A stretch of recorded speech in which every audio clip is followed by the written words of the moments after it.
বাড়িতে আমরা আলোচনা করব, মেয়ে ছেলেদেরকে বলে দেবো, বাড়ি ভাই বোনদেরকে বলে দেবো যে এবার হিন্দু মুসলমান শিখ ইসাই জয় খ্রিস্টান সতাল সবাই যেন সাথে সাথে রয়েছে, হাতে হাতে পৌঁছে দেওয়া হয়েছে, প্রত্যেক হেসেলে নল পৌঁছে দেওয়া হয়েছে, প্রত্যেক রান্নাঘরে নল পৌঁছে দেওয়া হয়েছে।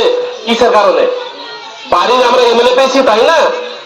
তাই আমরা বিভ্রান্তিতে যারা পড়ি, কোন মানুষের কথা আমরা না শুনে এদিক ওদিক না চলে যাই।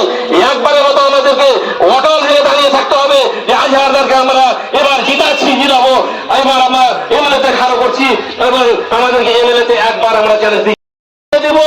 আমরা দেখবো যে জানকীনগরের ছেলে, আমরা দেখবো আন্দি বাবুর ছেলে, আমাদের ফার্সিকার ছেলে, আমাদের কোনো অসুবিধা হলে যাতে আমরা সব কিছু বলতে পারি গিয়ে, সব সময় ওনাকে দেখা করতে পারি গিয়ে। যেমন আপনাদের পাশে দেখুন আমিরুল এমএলএ সাহেবের এমএলএ হয়েছেন, তো কতটি উন্নত হয়ে গেল। যেই মতিনগরের বুকে একটা লোক বলতে পারবেন, সাধারণ লোক, যে আমি আলমগীর আলমের সামনে কথা বলেছি, আকিল আক্তারের সাথে কথা বলেছি সামনাসামনি, হয়তো আমরা কথা বলতে গিয়েছি। আচ্ছা ঠিক আছে, ওনাদেরকে বলেন, বাইরে থেকে বলা হয়েছে, ওনাদেরকে বলেন পরে আসবে, আমার সাথে দেখা করবে, এখন আমার সময় নাই। এরকম ভাবে আমাদের নির্মাণে গরিব শ্রেণীর লোককে, মা বোনদেরকে বলে, আর পড়োশি আশেপাশে সবাইকে বলে, এই গ্রামে ওই গ্রামে বলে আমরা ভোট দিয়ে আজহারদাকে আমরা এবারে তৈরি করছি। কেন? যে আমরা এর আগে কোন পার্টির পক্ষে নাই, আমাদেরকে ছাপ দেখতে হবে না, আমাদেরকে বিকাশকে সামনে রেখে আজহার ইসলাম মহাশয়কে ভোট দিয়ে বিপুল ভোটে জয়যুক্ত করতে হবে। তেনার মাধ্যমে আমরা এটাই খুঁজে পেলাম। কয়েকটা কথা বলে শেষ করলাম। ঘোরা পরে আমার বাংলার তো বুঝতে পারলেন, মুখ খারাপ করে আমি কথা বলছি, দুঃখ করবেন না কিন্তু। রাত্রে আমার হসপিটাল আপনাদের জন্য 24 ঘন্টা খোলা, রাত্রে যে যাবেন 20% এক্সট্রা ডিসকাউন্ট পাবেন। একটা হয়ে যায় যেটা ডক্টর থাকে না, এই যে সরকারি হসপিটাল আমাদের আছে, সরকারি হসপিটালে টাকা গেলা কি কার? এমএলএর, লেখানকার অফিসারের টাকা, আমাদের মতন আপনাদের মতন সাধারণ পাবলিকের টাকা।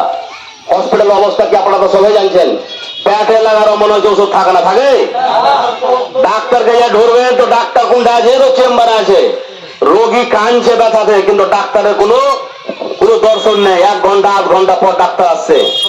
তাই এগুলা কার দেখরেখ করা? আমাদের এখানে প্রতিনিধি জায়গা বানাচ্ছি, যাকে এমএলএ বানাচ্ছি। এবার তো উনি গ্রামীণ বিকাশ মন্ত্রী ছিলেন, উনি চাইতে গেলে সব চেঞ্জ করতে পারতেন। আর जहाँ भी मैं जा रहा हूँ वही सेम समस्या है। बिजली का समस्या है, एजुकेशन का समस्या है, पानी का समस्या है, इलेक्ट्रिसिटी का समस्या है।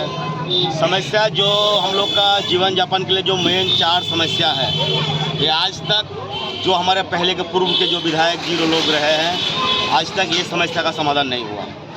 और पब्लिक अगर मुझे विधायक बनाती तो मेरा ये 4 चीज़ पे फोकस रहेंगे, और इंशाल्लाह मैं इसको 5 साल के अंदर में समस्या समाधान करूँगा।